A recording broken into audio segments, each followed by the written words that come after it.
Yes, hello, Wagwan. So today we have the news that Khan definitely wants to initiate his rematch clause against Kell Brook. And obviously, we just saw Khan take a severe hiding. He was completely shot. And Khan, what's his name, Brook was extremely superior to him, battered him. He made him tremble with the legs from a jab. The referee was very kind to him. He could have said, "Well, he's still standing," but he decided to stop it so Khan wouldn't get ironed out like he has done a few times. Prescott, Canelo, these people. Now, the main thing that bothers me is why are there always these rematch clauses these days? And it's always the A-side fighter, right? It's always one-sided, the contract. Like A-Gay v Usyk. So A-Gay, in his contract, had a rematch clause, which meant he will, if Usyk wins, Usyk will have to fight him again in his first defense. Now, it's a bit unfair, isn't it? There's no rematch clause if Gay lost. Usyk can go, I lost, but I'm initiating my rematch clause and fighting again. Of course, that wouldn't happen. So it's the same thing with the Khan clause. So he was allegedly the A side, or they ended up the B side after Brook beat his ass. But why does Khan want a rematch? Now, obviously he got clearly beaten. He didn't win. He won about 2 seconds of the whole 6-round fight. He got humiliated in front of all his fans after bigging it up. Dissing Kell Brook for being a batty man, and then and got all upset about being called a poppadom chin. Why does he want a rematch? He looked utterly shot, and he hasn't looked good for a bit. Supposedly he's got 30 million quid in his bank. Now that could be a lie. You can't trust these internet estimations of someone's value and their worth. I don't know how they worked him out. He's invested in bad business, including like some kind of weird Islamic marriage festival or something. I don't know, and and got ripped off. So maybe he does need the cash. And to be honest, right, you gotta want. So you think, well, okay, look, Amir, you could get a few mil, which might sort you out for a bit. Maybe you should do it because it's now or never. I understand that. But, will people buy it after seeing Khan so dominated by Kell Brook, so humiliated, so battered? The fact he wasn't flattened, was a positive. Because if he was, like, Canelo'd, people would be like, come on, man, this is stupid. But, he can argue, I didn't box well. I didn't feel good on the night, I wasn't myself. I got a lot more to give. All the usual nonsense that fighters bring out, to try and justify the fact they're completely shot. But, maybe, see, the real reason I believe is that Khan has been advised by his lawyer or his accountant to enact that rematch clause because he doesn't think it'll happen. Could it even sell on pay-per-view now again? I'm sure Sky would because they love the pound note. And I'm sure Adam Smith would get very excited, and use adjectives throughout the entire build-up. But it was quite a conclusive beatdown. And there's no reason, if you're a Khan fan, to get any kind of hope that he'd win a second one. Brook looked too big, firstly, but just too good. And Khan looked too short. Now,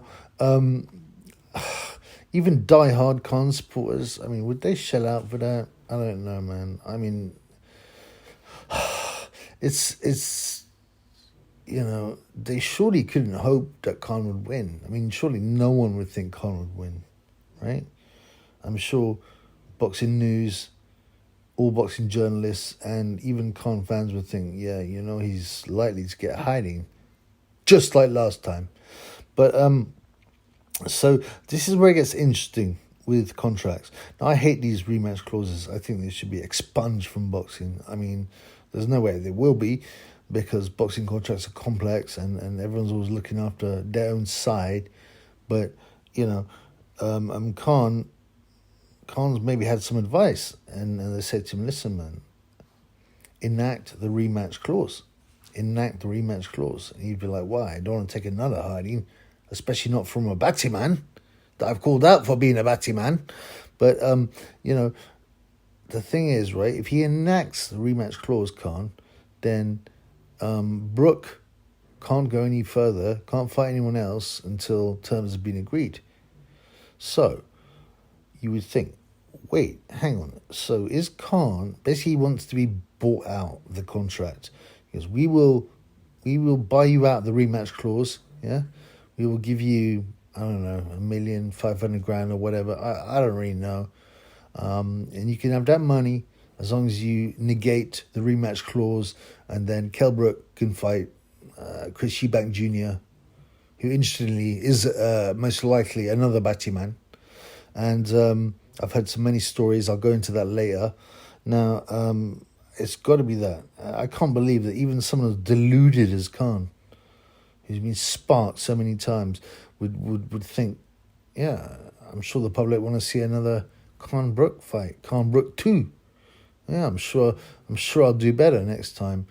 Yeah, I mean, you couldn't possibly do worse than getting beaten up for 6 rounds, but I believe it's a financial decision. It's a business decision.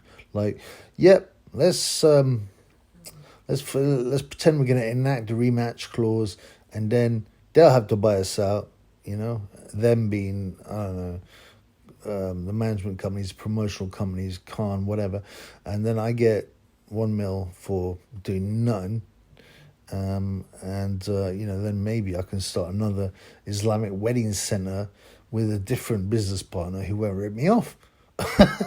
Because, I mean, you always see these fighters that, you know, they've earned millions, but tens of millions, but they're only financially secure, right, if they make the right decisions, you know, rather than pissing their money out the wall, rather than get into bad business situations with bad business partners. So maybe Khan hasn't got a lot of money. He spends us, you know, in and out of Dubai and this, that, and the other.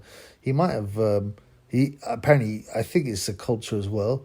You know, the top boy has to support the rest of the family after the father.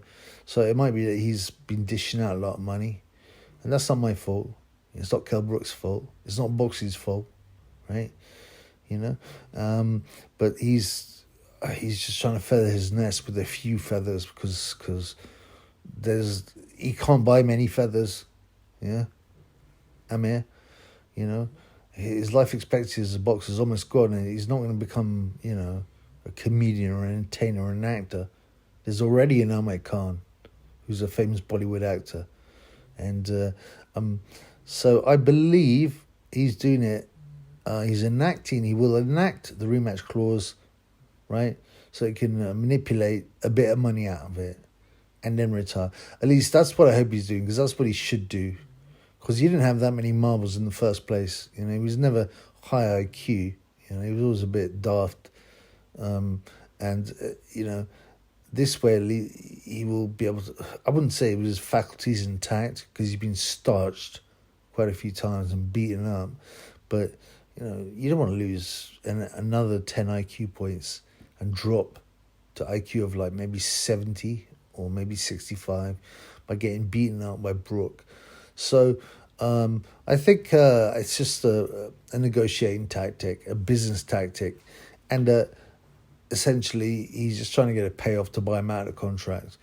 And, you know, I would wish Khan good luck, but, you know, I mean, having said that, I don't know, man. I haven't particularly warmed to him. He's a clown, you know. He talks too much. You know, he's got no chin. And I can't respect anybody with no chin, a real fighter. With a medium chin, yeah, maybe. An average chin, sure. Because you can overcome it with the guts. But if you get chinned all the time, it's not an appealing characteristic. So let's see what happens. But that's my prediction. Khan is just trying to get a payoff for his contract and get a bit more cash before he retires. And after that, you know, he can concentrate on his extremely bad business decisions.